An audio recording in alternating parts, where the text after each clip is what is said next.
You see, the hylomorphist and the eliminativist agree on the consequences of materialism. It means things made of matter can't exist. Right, and they also agree in sticking to some common sense principles. Like, two physical objects don't exist in exactly the same place at exactly the same time, and we humans cannot change the past. And rocks do not exist because we are thinking about them. Yeah. And the ship of Theseus isn't a whole fleet unto itself, but eliminativists are so committed to materialism that they're prepared to reject the biggest common sense principle of all. That things exist. Yup, those other theories keep that common sense principle, but they all reject another one. So you think hylomorphism is the best theory because it keeps all the common sense principles? Yeah. But what about Occam's razor? Aren't you violating Occam's razor by saying these non-physical realities exist? Occam's razor. Well, that's one of the rules for doing metaphysics for sure. It means you don't say more exists than you have to, but it's only one of the two golden rules for doing good metaphysics. What's the other one? Common sense. Look, you can't turn Occam's razor against common sense.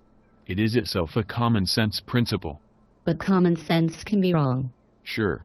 But I only reject it when there's good evidence against it, and, here, the evidence is for it. But what about the evidence for materialism? What about it? Materialism should be able to explain more if it's right. But it can't even explain the existence of disks without defying common sense. And then there's the problem of consciousness, and some other things materialism has a hard time explaining. Well, some people think science is evidence for materialism. I like science. But it can't explain how all is matter just because it does a good job explaining some physical things. Also, what we're talking about is the possibility that what science studies isn't even made of matter alone. And you know what? Maybe I like science even better than the materialists do. How's that? The thing is, I can do something most of the materialists can't do. Take a geologist for example.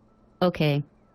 This guy studies rocks and talks about rocks, and he can hold up a rock and say it's so many years old, and it weighs this much, and it's a sedimentary rock or whatever. All right.